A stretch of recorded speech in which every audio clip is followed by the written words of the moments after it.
Ya está con nosotros el doctor Fulgencio Severino, presidente del movimiento Patria para Todos, cardiólogo reputado de la República Dominicana, a quien damos los buenos días y la bienvenida, doctor. Gracias por estar con nosotros. Gracias a ustedes, buenos días a ustedes y a todos los amigos televidentes.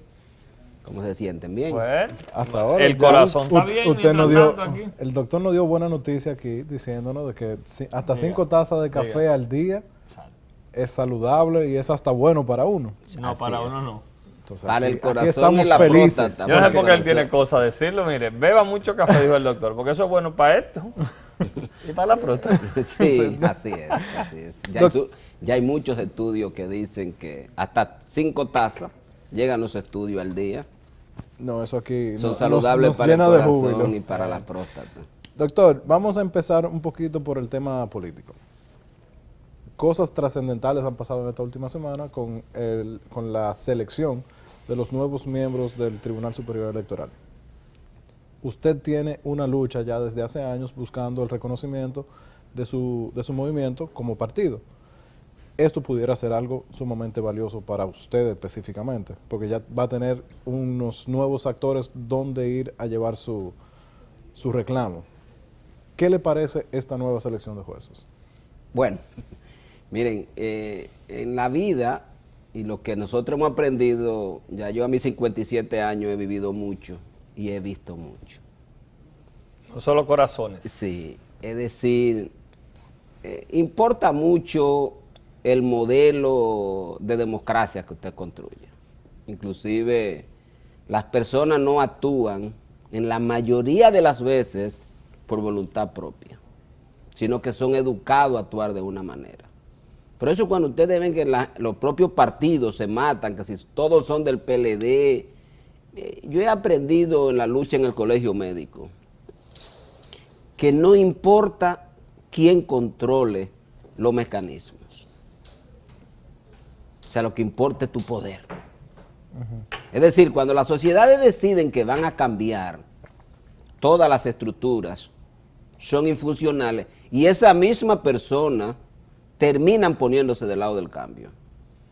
Por una razón muy elemental, es decir, uno crea leyes y las personas violan las leyes. Y en determinado momento, quienes administran las leyes la adecúan a los intereses de los grupos dominantes que a quienes le quieren servir. Es decir, ¿cuándo en República Dominicana va a haber un cambio que beneficie la democracia? Yo me refiero a la democracia política, de la perspectiva de la participación en la que nosotros nos vamos a insertar. Número 1, cuando haya una conciencia de cambio. Y para nosotros como partido es muy importante, o sea, incidir en la política, y para mí en particular, que vivo de ejercer la medicina, de dar clase universitaria, o sea, yo ejerzo toda la mayor parte de mi tiempo entre docencia y actividades médicas asistenciales. Hacer vida política es porque tengo un compromiso social que tiene tal vez mucho que ver de dónde provengo, cómo llegué a donde estoy, que mucha gente te ve donde tú estás. Tal vez yo siempre le digo, sería bueno primero empezar por donde yo estaba hace muchos años. ¿De dónde vengo? Y de dónde vengo. Pero hay mucha gente, doctor, y no es su caso, pero usted sabe que hay muchos políticos que hacen alusión a eso y se le va la mano. Ah, sí, no se atreven a decirlo, pero bueno. No, o que vienen de donde sabemos, doctor, y en un año o dos de Por eso gestión, te digo, no se atreven a decir dónde viene. Entonces, ¿cómo nos va a ir? Va a depender mucho de cómo el pueblo avance. Nosotros, en la sociedad en la que estamos, decir que tenemos la total confianza en alguien que esté ubicado en una determinada posición, no vale. No vale. Ahora, cuando este pueblo decida que va a empujar al cambio, nosotros vamos a depositar el expediente, lo vamos a mejorar, lo vamos a adaptar. ¿Qué le faltaba al expediente? Según la Mejorarlo. Tú sabes que la Junta Central Electoral puso un expediente con el objetivo de que nadie lo pase. Por una razón muy elemental. Aquí el padrón electoral es muy incómodo de construir. Yo te lo digo, la mayoría de los propios militantes y simpatizantes que uno tiene viven en un lado y votan en otro. Sí. Porque el dominicano emigra mucho, se mueve mucho de un lugar a otro. Entonces el expediente muchas veces cuando tú lo estás construyendo, te encuentras que una persona que vota en el distrito, pero vive en la provincia de Santo Domingo. Y tú lo tienes que hacer por provincia. La mayoría de gente que somos de provincia votamos en las provincias y vivimos aquí. Entonces, todo esto no se crean ustedes que... Miren, oigan lo que les voy a decir. Eso es lo más difícil construir el expediente. No porque tú no tengas la gente, porque ¿qué es lo que hace la Junta? La Junta te obliga, anteriormente, y lo que se usa en todos los países, es que tú presentes un padrón de personas que dicen que te apoyan. Eso No es lo que se apoyan hace. la creación del partido. Ahora no. Ahora tiene que ser simpatizante. Ahora son simpatizantes, pero peor aún, simpatizantes con un conjunto de reglas que dice el 2%, es decir, mientras ustedes ven que para tú mantener el reconocimiento electoral con menos votación, lo logra mantener, no tiene que tener un solo local abierto, aunque la Junta te dé dinero. Y hasta sin ningún tipo Sí. de votación, porque todo el Bueno, mundo si se adhiere. mantienen aliados, pero es decir, hay menos requisitos para tú mantener el reconocimiento, aún para- dándote la Junta una locura. que para tú conseguirlo. O sea, te obliga a tener 32 locales financiados con tu bolsillo. Es decir, hoy la vida política es muy sacrificada, es decir, entonces la Junta luego le da dinero a los partidos y no lo obliga a tener Doctor. ningún local abierto. Es decir, es una Incongruencia. Es una Está estructurado para ponerla difícil, pero después que difícil. llega se mantiene. Se la mantiene. Doctor, ya oyendo, porque no queremos desperdiciar el tiempo, oyendo ya que usted va a mejorar, ¿verdad?, lo difícil que le habían puesto. ¿Qué opina el doctor Severino de lo que ha pasado en los últimos tiempos, como dice Iván, caso de Odebrecht, Marcha Verde? Su primera impresión en el caso de Odebrecht, los imputados y hasta dónde va el proceso. La sociedad en la que estamos es una sociedad altamente corrompida, ustedes lo saben. Yo trabajo en el Estado como médico y desde comprar una jeringuilla se compra de forma corrupta, hasta comprar una hoja de papel, hasta hacer grandes compras. El Estado lo auditan con realidad y no queda un solo funcionario que no esté preso. Eso oigan lo que le estoy diciendo. O sea, yo lo digo porque tengo muchos años siendo empleado público. Y lo sabe el presidente de la República. O sea, ninguno pasa. Ninguno. Porque todos los sistemas de compra son falsos. Todos. Aún con ley, sin ley, no importa. ¿Cómo? Muchas veces cuando quieren beneficiar a un compañero, y la mayoría de los miembros del Partido de la Liberación Dominicana se han hecho proveedores del Estado. O sea, el enriquecimiento de los dirigentes del PLD ha sido fundamentalmente porque se han convertido en empresarios para venderle al Estado. Y eso tienen un millón de mecanismos de la propia ley. O sea, si es de emergencia que tú lo vas a comprar, entonces por comparación de precios. El mismo que va a vender, él mismo hace 3 compañías y presenta 3 cotizaciones con el mismo producto. Y tiene 4 más guardadas por ahí, 4 cualquier más guardadas cosa. por si acaso. ¿Tú me entiendes? Entonces, Por si ¿qué es cambian lo que le digo? Yo creo que de todas maneras la clase media se hartó. Con Porque J, sí. la clase media va muy cargada. Usted sabe que mi mamá, lo voy a interrumpir, que ya no está viendo, mi mamá dice que aquí ningún gobierno tiene un proyecto de nación para la clase media. Así es. O es muy para los pobres o es para los ricos. Ajá. Entonces, ¿qué pasa con la clase media? Yo calculé, por ejemplo, cuánto yo pago de impuestos, entre impuestos sobre la renta, ITEVI, todos los impuestos a lo que consumí, calculé que el 44% de todo lo que me gano es impuesto. Calculado en un mes. ¿Y qué ocurre? Que se los roban. Es decir, tengo que pagar universidad. Sí, porque eso es lo peor. ¿Tú me entiendes? Que realmente, si uno estuviera pagando un impuesto Y se donde refleja. se refleja en lo que uno ve, en que las carreteras estén siempre bien cuidadas, en que haya electricidad 24 horas, en que, Salud. etcétera, etcétera, etcétera, uno no estuviera quejándose. Entonces, la clase media se hartó. ¿Usted está conforme con la sentencia de Odebrecht, los imputados que están? ¿Qué usted opina? No, usted, porque- me está como mareando con ese No, tema. oigan lo que le estoy diciendo. Quítense, la clase no se suicidan. Yo soy... Usted dice que no va a pasar nada. No, eso no pasa nada. Ahora, si fuera yo, que soy de izquierda, sí, me meten 300 años de cárcel.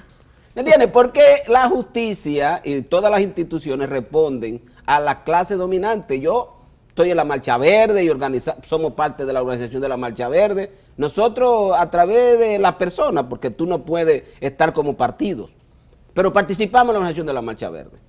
Y es un movimiento extraordinario, pero yo le digo, sin cambiar, sin profundizar en un cambio en la filosofía de los grupos que dirijan y la dirección del Estado, no existe posibilidad de combatir la corrupción. ¿Por qué? Porque la corrupción es parte de la estructura de la sociedad política actual. O sea, los políticos se han convertido en República Dominicana en una clase. Doctor, ricos. pero con ese pensamiento de izquierda que usted dice tener, ¿qué usted cree que podría pasar en este país? Mire ya por dónde va el Movimiento Verde, para usarlos como ejemplo. Si no meten a nadie preso por el caso de Odebrecht, ¿qué usted cree que va a pasar en este país? Ahora viene lo que usted ve que ya están anunciando por las redes, la confrontación. O sea, la clase dominante ha intentado, ustedes lo conocen porque están en los medios, la clase dominante ha intentado tranquilizar a la clase media. Lo que pasa es que la clase media no está dispuesta todavía a eso, pero le hace falta conciencia de clase. Si esa clase media que se está movilizando tiene que convertir esa rebeldía en clase, es decir, tiene que saber que ella sola no puede, tiene que asociarse en un proyecto de nación, como dice tu madre, con eso de abajo, hacer una propuesta y convertirse en una aspiración de gobernar. ¿Por qué? Porque está claro que esa clase media que constituía el Partido de la Liberación Dominicana se asoció a grupos dominantes desde el punto de vista económico, entregaron este país, bueno, no solamente la corrupción, es que han regalado el país. Regalaron las empresas, han regalado la tierra, han regalado el Distrito Nacional, todo lo que construyen lo regalan porque es una piñata. Entonces esa clase media, si en yo, y se lo digo, y nosotros en el partido siempre lo analizamos, todo el mundo está como en una expectativa que dice, wow, qué bien, porque todo el mundo creía que para esta fecha iba a venir bajando la intensidad del movimiento. Pero escuchándolo y robándole a Iván, que tengo que darle ese mérito, que en la mesa de los comentarios siempre ha dicho, bueno, los cambios se hacen desde la dirección del Estado, los cambios hay que estar actuando para poder propiciar esos cambios, no solamente exigir, porque Así tú es. exiges y yo... o te doy o no te doy. O le doy o no te doy, exactamente. Entonces, usted es partícipe, doctor, de que parte del conglomerado verde, parte de los elementos de allí, se formalicen para aspirar, para buscar posiciones, para tratar de cambiar el Estado desde el Estado. Sí, pero todavía no ha llegado a ese nivel de madurez. Es decir, no se puede desesperar el movimiento. Sí, pero faltan 3 años para las El elecciones. movimiento lo que tiene es que seguir avanzando, convertirse en un movimiento de clases, porque hay múltiples sectores de clase en Marcha Verde, Sí. ¿entiendes? Que con conciencia suficiente de que ellos quieren ir a gobernar, porque estos grupos que gobiernan son corruptos, porque es la principal esencia, pero fundamentalmente porque niegan la posibilidad de una convivencia real en la República Dominicana. O sea, son ladrones, no de dinero nada más, son ladrones de la felicidad y la dignidad humana. O sea, porque quiero que pongamos en el contexto real qué es lo que se roban. Es decir, es que llegan al gobierno y en su empeño por el enriquecimiento se olvidan de todas las cosas que hay que resolver en el país y que otras sociedades ya tienen resuelta. Es decir, es que ya tú vas a cualquier país del mundo y la energía eléctrica no se va. Pero el gobierno, el presidente quiere hacernos creer que 2.000 millones de dólares en Punta Catalina es el problema fundamental de República Dominicana. No, el problema fundamental de República Dominicana es que usted tiene 5 o 6 años en el gobierno y nosotros seguimos sufriendo apagones.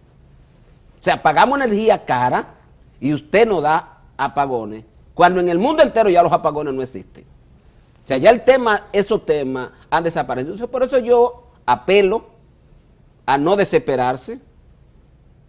¿Por qué? Porque cualquier grupo que quiera ser exitoso, en una coyuntura determinada, tiene que entender que aquí hay un conglomerado, una concepción política, sociológica que se llama pueblo. En lo que estamos nosotros, la clase media, están los trabajadores, hay 700.000 desempleados. Dentro de esos trabajadores, habemos los trabajadores formales, pero hay 1,5 millones de chiriperos. Hay sectores de la producción nacional que se lo va a llevar el Tratado de Libre Comercio completo.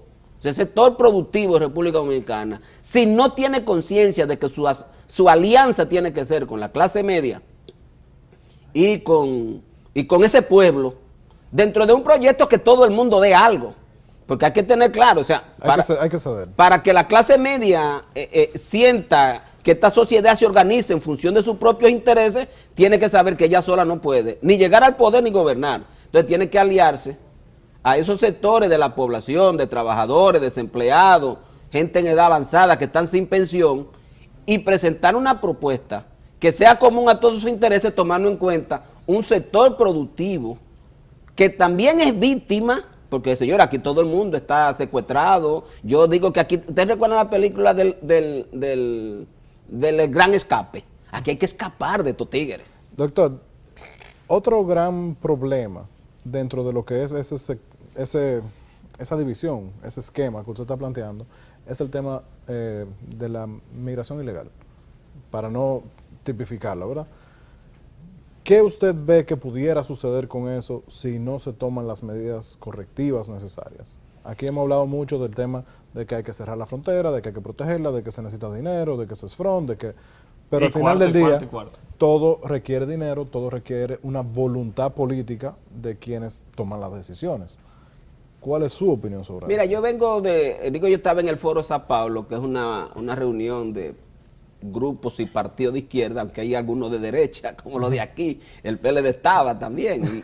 Pero el PLD es de izquierda. No, y asume todo ese compromiso contrario. Y el PLD no es de izquierda. No, ¿qué va a ser? Es un grupo ultraconservador. Mira cómo usted se ríe. De la ultraderecha del Qué PLD. engaño.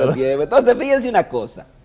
El tema de la migración es un tema propio de las ideas neoliberales dominantes en estos tiempos. O sea, la migración va a servir a dos cosas. Número uno, a fomentar la reserva de trabajadores.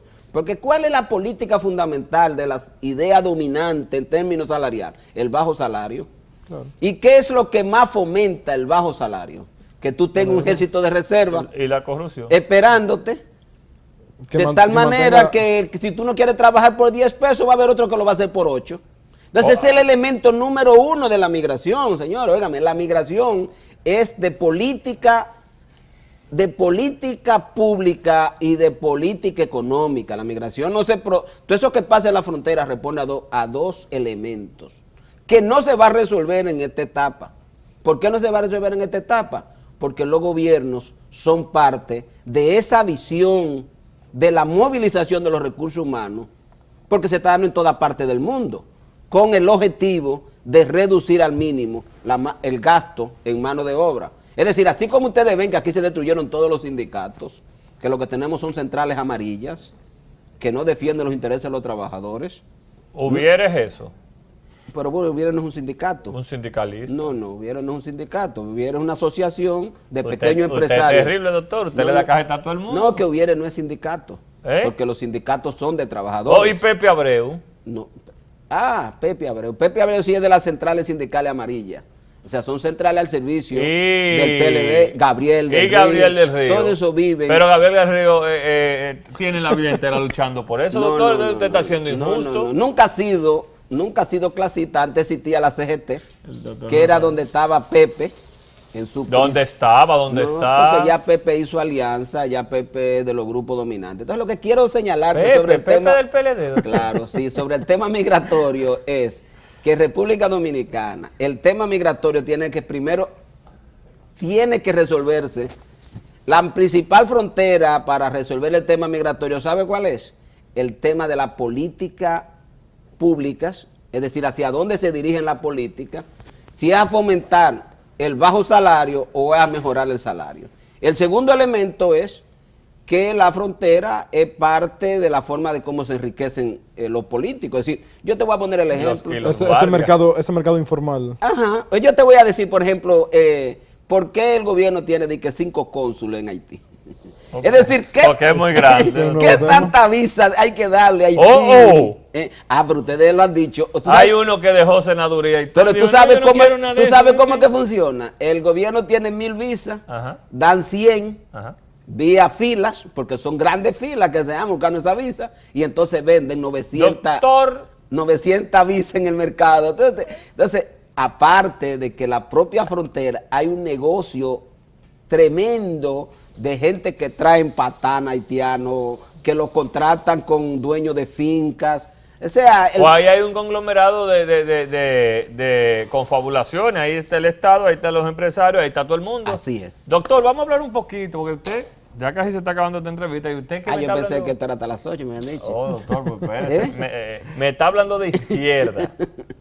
¿Cómo valora el doctor Fulgencio Severino, un hombre de izquierda, lo que está sucediendo en Venezuela? En Venezuela. A propósito de gobierno de izquierda. A propósito de yo venir de un foro. Miren, señores, Venezuela es producto de la no aceptación. O sea, el primer elemento de Venezuela es que la clase dominante en Venezuela... ¿Son ustedes los izquierdistas la clase dominante? Así es. Pero la clase dominante desde el punto de vista económico. Conjuntamente con los Estados Unidos no aceptan ideas diferentes. No quiere decir que tú lo hagas bien o lo hagas mal, porque vamos por partes. En tu forma de gobernar y en tu política pública, tú estás lleno de errores que tienes que ir corrigiendo en el camino. Yo creo que todo lo que hemos leído, historia política. Sí, pero Maduro ha cometido unos cuantos más de lo normal. Sí, pero lo que te estoy diciendo es no se dejen llevar. Usted dice que no es... Vamos a hablar claro, doctor, eso que dice Iván de los errores. No es lo que estamos viendo que está pasando en Venezuela, pero Venezuela se está comiendo uno a uno, doctor. Sí, pero Venezuela se está comiendo porque en Venezuela hay una confrontación, en Venezuela hay una guerra. Es lo que quiero que entiendan, Venezuela con el chavismo. El chavismo se plantea un conjunto de políticas sociales. De ideas de políticas sociales. No, de políticas sociales, porque cuando tú te construyes, por ejemplo... Populismo barato, doctor. Bueno, depende. El estado de bienestar, que depende mucho como ustedes lo vean. El estado de bienestar no es el estado que nace con ideas socialistas. El estado de bienestar es un estado por guerra. Y lo instalan la mayoría de los países capitalistas del mundo. Sí, o sea, en Venezuela no estatizan la propiedad. En Venezuela. Sí, pero en Venezuela yo no hago nada teniendo una de las empresas más prósperas si viene el Estado y simplemente decide estatizar. Pero es que eso es mentira. No es mentira, doctor. Sí, pero yo te lo digo, yo no conozco la característica de las empresas, pero en Venezuela hubo un elemento de conspiración donde elemento aislado, porque estoy diciendo, no puedo decir que no se presenten elementos, pero en Venezuela no ha habido, por ejemplo, como pasó en Cuba, que todo fue estatizado, todo pasó a propiedad del Estado. En Venezuela no ocurre eso. Pero ocurrió, doctor, y usted lo sabe, usted que es un hombre, como bien lo dice, nos lo dijo nuestro versario, y van por un ejemplo de un amigo, yo tengo varios amigos. Doctor, en Venezuela el Estado se ha apropiado de muchas cosas para utilizar tierras, pero por ejemplo. ¿Cómo cuáles? Tierras. Pero, óyeme, para dársela a la gente. Pero óigame dentro del tema de la tierra, por ejemplo, ¿ustedes creen que República Dominicana, aquí, ustedes que son de clase media consciente, vamos a lograr niveles de desarrollo si la tierra no se redistribuye? Eso pero no que usted no puede redistribuir lo que yo he comprado legalmente, sí, pero doctor. En Venezuela lo que hicieron fue que compraron tierra. Aquí, por ejemplo, los dueños de grandes extensiones de tierra lo que la tienen es baldía. Yo te voy a decir, busca en Estados Unidos, eso no existe. Pero ¿para qué compraron tierra, doctor, si en Venezuela no se da ni un pedacito de yuca? ¿Quién es el dueño de toda la tierra Pero, doctor, usted me está oyendo. Pero óyeme, ¿quiénes son los dueños de toda la tierra en Singapur? ¿Quiénes son? El Estado. El rey, sí. El Estado. ¿Y la tienen produciendo? Claro. Pero lo que te estoy señalando es que el tema no es, el tema para construir una sociedad, no es que tú tengas tierra baldía, es que tú tengas tierra productiva. Pero doctor, porque, no, y simplemente para decirlo, o sea, lo de la tierra es un ejemplo, pero el estado de Venezuela, con su petróleo solamente, era uno de los estados más ricos del mundo.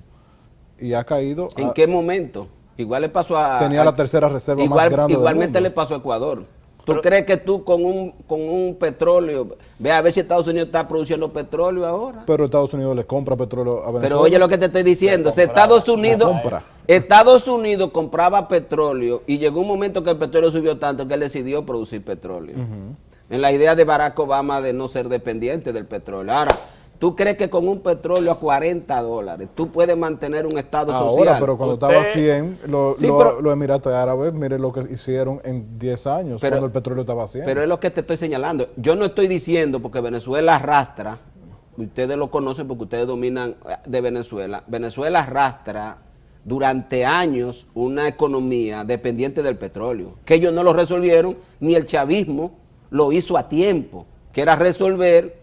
Ahora hablan de resolver el tema de menos dependiente del petróleo, pero en una etapa Ahí muy yo iba. importante se hicieron dependientes del petróleo. Cuando el petróleo cae al suelo, se te Usted- cae en tu reserva.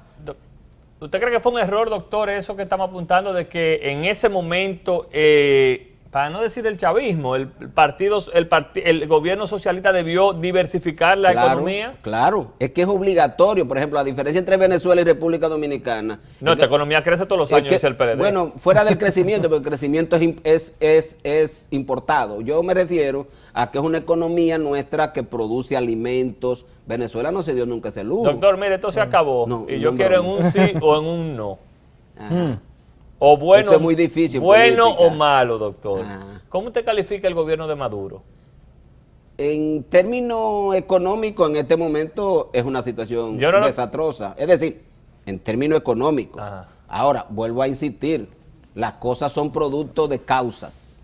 O sea, en Venezuela, ustedes tienen que entender, por ejemplo, que es como la crisis financiera. O sea, ¿cuál es la causa del deterioro? Ustedes empezaron a señalarlo. Hay una caída de los precios del petróleo, Sí, claro. una economía que era dependiente de los precios del petróleo. Esa clase media, cuando vio que se acabó la bonanza, empezó a enfrentar a Danilo, a Maduro, como era normal.